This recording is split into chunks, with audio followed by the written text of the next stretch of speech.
Cindy, and thank you for coming to this channel. And I'm a teacher. I'm headed off to school, and I'm just going to make a quick video about what's going on in my world and the weather. The weather here in New Hampshire, it is 43 degrees, which is pretty cold. And yeah, so we have no rain, but we have really thick clouds today. So the clouds are really thick. It looks like we're living in a cotton ball. So it is, like I said, it's 43 degrees. I'm headed off to school. It's a little bit dark, and next week is the fall back. Now, funny story, I thought it was this past weekend for some reason.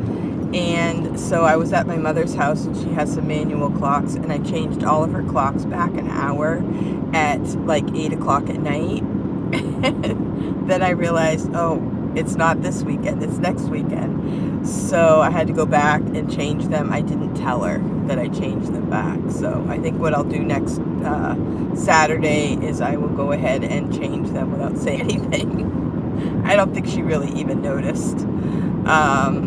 She kind of lives on her own, and you know, she kind of lives by the sun up to sundown thing, and you know, so that's that. That was kind of a funny story. But we're headed out to school, and I'm a math teacher, and I wanted to talk a little bit about this new word that I found, or that I heard about, called dyscalcula, or I think that's how I was saying it, dyscalcula, or I think that's how you say it. I heard it in a video, and it was a little bit different pronunciation. I had never heard of this before, and I'm a math teacher. So I saw somebody make a comment on a video on Facebook or something, and they said, you know, my child, oh, that's what I forgot. I forgot my coffee. Shoot. Well, I do have coffee at the school, so I'll just have to wait till I get there. So anyway, I was like, dyscalcula, what is that? I mean, I can surmise it has something to do with math, calculus, calculating, calculator. It sounds like maybe dyslexia, only with numbers. And so it was kind of funny, because I just was like, I asked the teacher at our school, who is older than I am, and he was retired. He came back from teaching, and he said he had never heard of the word either, so I didn't feel so bad. So the word is dyscalcula, and I heard a video just this morning about it, and this was a young person, so, you know, probably fresh out of college, making videos about dyscalcula and math skills. And honestly, what do they know about math skills? I don't know, because, you know, I've lived all these years. I have seen a lot more stuff than some young person right out of college. But anyway, dyscalcula. Thank you for coming to my video, and thanks for the thumbs up. What is dyscalcula? So this video was talking about dyscalcula, and it is what it sounds like, you know, kids that are having trouble with numbers. And, you know, I feel like in my perception of things, a lot of kids have trouble with numbers and general math skills, because maybe they weren't even like shown how to do numbers as young kids, you know. Maybe they weren't even like just, you know, they didn't have good math training all through the years. Maybe that was part of it. How do we know it's that the kid is having trouble with the numbers, or is it that the curriculum is not teaching the child properly? So anyway, dyscalcula. So I was watching the video, and it seemed like what I saw in the video was that there are children that have trouble with math, and what are the solutions? Do more problems. And that's kind of what I have said, you know, the more you do something, the more familiar it is to you. And you know, in the video, it did acknowledge that, hey, if your student is struggling, asking them to do more problems can be overwhelming. And I would agree with that too. You know, if somebody's already behind in math, how do they catch up? You know, there's no magic wand to help them catch up, you know, knowledge-wise quickly. It comes with practice and just continuing to practice and just kind of just a commitment to working with numbers and not avoiding them. I've seen in my classes that kids that are somewhat behind, they avoid the hard problems, and then that makes it even worse. And so, but I did think it was interesting. The solution is do more problems, okay, and also alleviate anxiety. I see that too. You know, sometimes kids are so afraid of math that they don't even want to try it because, and their anxiety, they walk in and their anxiety just goes through the roof because they have, I've heard that too, math anxiety. So how do we help with that? Well, in my classes, I try to let them know, hey, if you make a mistake, it's okay. You know, what's going to happen if you go to the board and you make a mistake? Like nothing bad's going to happen. We're going to help you. You know, you might actually learn something from the experience.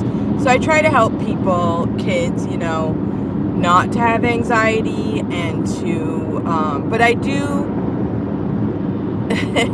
yeah, I have a classroom. I do try to, you know, let them know we are going to do work and we are going to do it and you can do this too, you know, and I do try to help them understand when I correct your paper, it's not so that, oh, I can't wait to see what this kid got wrong. You know, that's sometimes what kids think. But it could be that, you know, it's like a diagnosis. What do I still need to cover? What do I need to look over? What do I need to review, you know, before the test or the quiz or something like that? And I tell the kids, you know, go right to your mistakes. That's where you learn. You know, everything you got right, you knew how to do. And so the things that you made mistakes on are what you need to review so that you don't make the same mistake again.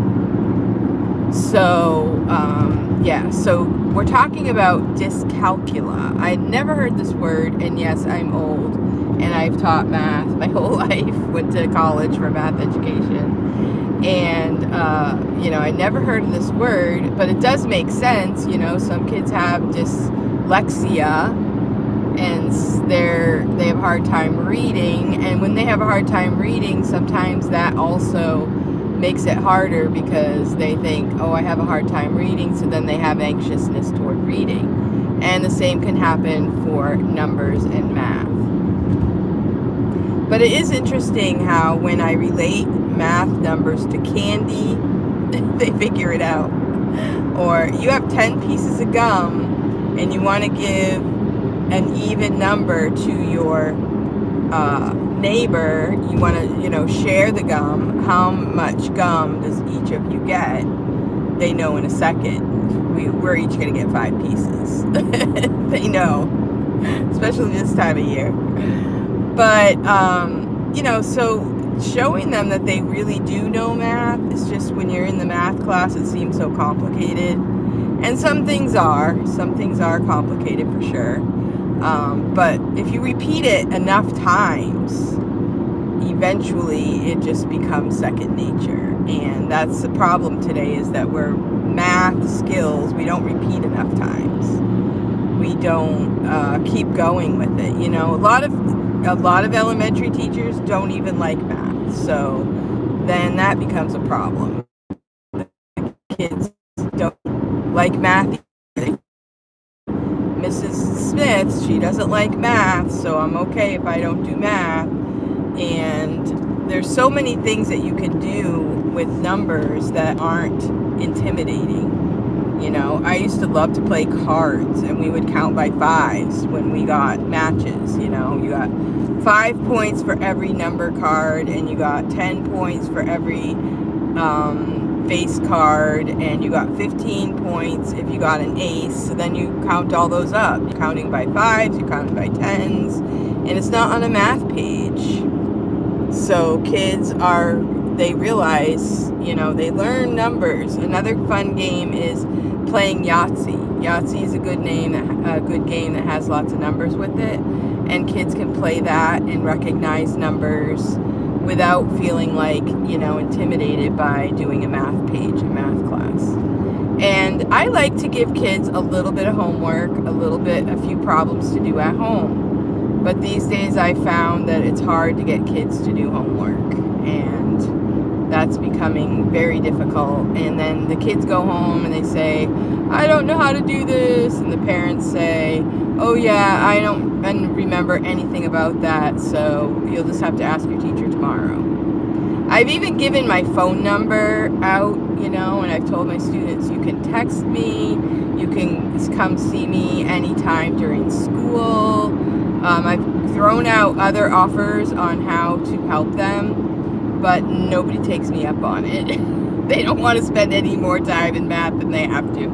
And that's why we don't progress in our math skills. It might not even be because of dyscalcula. It might just be they have an aversion to doing their math problems. And it's understandable, but parents need to, kind of encourage the kids to do their math pages, whether they like it or not. Because once they start having success, they will start enjoying it. And that's how humans are, We think something's hard, we work at it, and we're really happy when we found success in whatever it is, whether it's an intellectual skill or, I remember my daughter reading her first chapter book.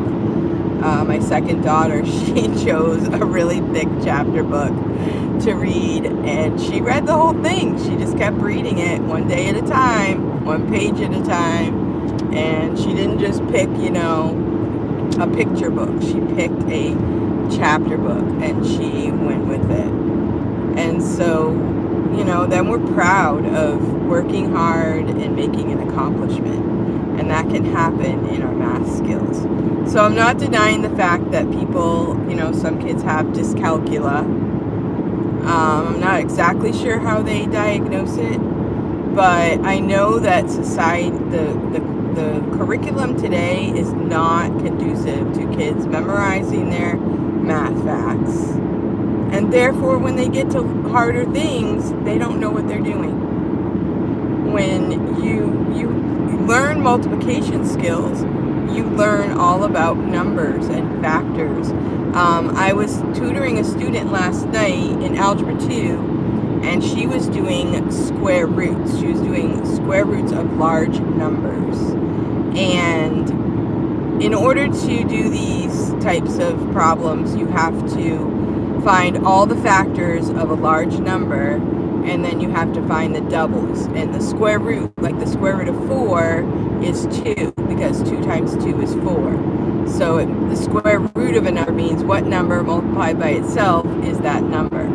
So the square root of 16 is 4, because 4 times 4 is 16. Well, she had some larger numbers, and she got out her calculator. And I was like, that defeats the whole purpose of actually doing these problems if you could just punch in the numbers and press the square root. So I showed her how she can find the, factors of even large numbers. Now this number did not have a 2 at the end, so it wasn't even, so I couldn't divide it by 2. It couldn't be, didn't have a 5 at the end, so it couldn't be divided by 5. It didn't have a 0, so it couldn't be divided by 10. So this number ended up, if you add the digits, the number that you get is divisible by 3, so the whole number is divisible by 3. So say your numbers are like 1, 8, 2, 1. Is that divisible by 3? Well, you add up 1 and 8 is 9, 2 and 1 is 3, so that's 12. So if the sum of the digits are divisible by 3 or is divisible by 3, then the whole big number is divisible by 3. So that one was divisible by 3, and I figured out it was actually divisible by 9, which is also a perfect square. So I knew 9 times something was that number. So we worked it out, and I told her, I said, if you use a calculator, you don't see the patterns of the numbers. And that's what we want. We want to see the patterns. Like, is there a 4? Is there a 16? A 25? 49? 64? 81? Those are your perfect squares. 169 would be square root of would be 13 squared, or 144. We're looking for perfect squares. So when you factor the numbers, you're looking for the perfect squares. If you just type in the digits and press the square root sign, you're not going to end up with knowing the patterns of the numbers. So there's lots of reasons why calculators should not be used unless, I like to use a calculator for banking. And, there are things that we can use a calculator for, but just having a calculator in the hand of a student during math class, unless it has a specific purpose, I don't believe is good, and it will hinder their, it will give them dyscalcula. It will give them dyscalcula. We will be handing it to them because we're not allowing them to see the patterns of the numbers, even if they wanted to. I mean, I would imagine dyscalcula is, even if you show the patterns, they just don't get it. But if you show the patterns enough, it becomes just a fact that you memorize. Like, my name is Cindy, and 49 is 7 squared. Square root of 49 is 7. Like, it's a fact. It's not going to change. That's what I love about math, is it's so true. And, there is an answer, and we just have to find it. So, anyway, that's my story about dyscalcula. So, good morning. I'm in New Hampshire. The temperature is 46. I was looking into what's going on in Jamaica, and it looks like the storm has passed. There's lots of devastation, but people have gotten through it, so I'm really glad to hear about that. And I've seen a lot of positive things that people have said, like the Jamaican people are resilient, they love God, they're prayer people, they have been through adversity, they know how to survive. So we want to keep praying for them, that God would be with them, and that people will go and help those that can, and that we would see good things happen in a terrible situation. I know I have a friend that, thank you for the thumbs up, everybody. I have a friend that I don't know, my friend, he was the administrator of one of the churches I worked at. He's a pastor, he's retired, and he has gone to North Carolina on his own, just himself, to go help people. He worked for, I think he was working for the Red Cross, and just, helping people that need help. He just went to Alaska, and he was helping there. I don't know if he made it back yet, or if he's still there. But there are people that are committed to helping and giving whatever they have, whether it's, just being there for people and praying with people. And, I saw some comments on some of the threads about, prayer isn't helping, prayer is not what they need. And honestly, prayer is what they need. Many times people are thankful that you're praying for them, and God can take care of people. And if he chooses to take them home at a time like that, he takes care of that as well. So we have to trust that, when we pray, God is answering our prayers. We don't always know how it all works out, but God is with them, and You know, we hear stories like, we don't know. Like, I hate to think about tragedy and what people go through in a tragic experience. But we just have to be prayed up. Keep praying, you know. This world is full of toil and trouble. And we just have to be thankful for the day, right? So thank you so much for coming to my channel. I really appreciate it. Thank you everyone for the thumbs up. And hello from New Hampshire. The sky is cloudy. It is getting colder this time of year. It's fall. As you can see, the trees are getting browner. We have a little bit of yellow, brown, a little bit of color, but everything's kind of turning brown. The leaves are falling off the trees, and it's getting cold. That's what happens this time here in New Hampshire. And we have almost the end of November. The end of this week will be November, and it's a good day today.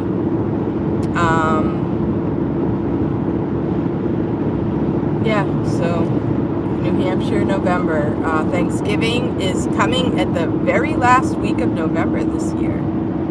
So it's going to be, it'll be one of those years where we have Thanksgiving and the next day is, we're doing Christmas, you know. So we also need to pray for our government because, yeah, the shutdown and all that, and people are struggling that aren't, I don't know who's getting paid, who isn't getting paid, but it's just a tragic situation also, and keep that in prayer. We don't know what's really happening. We know who blames who. We know, you know, it's their fault, it's their fault. It's always somebody else's fault. So just pray, because our government is struggling, as we know, in many ways, and pray for the people in our own towns, that we won't fall for the division problems, that we would try to remain civil in our own neighborhoods, try to help those who need help, look around. Friend in need is a friend indeed, right? So try to help your neighbor and be there for them if they need something, and pray. Praying is underrated. So keep praying and asking God for help, and watch Him do miracles. Watch Him do what only He can do. And so I'm headed to school, and I'm going to quit this video. I'm going to take a few moments for myself before I get to my destination. And I'm thankful for those who watch my videos and show support. And I pray for you that you would have a good day. And let me know in the comments who you are, and if I could pray for you, please let me know. And I will see you next time.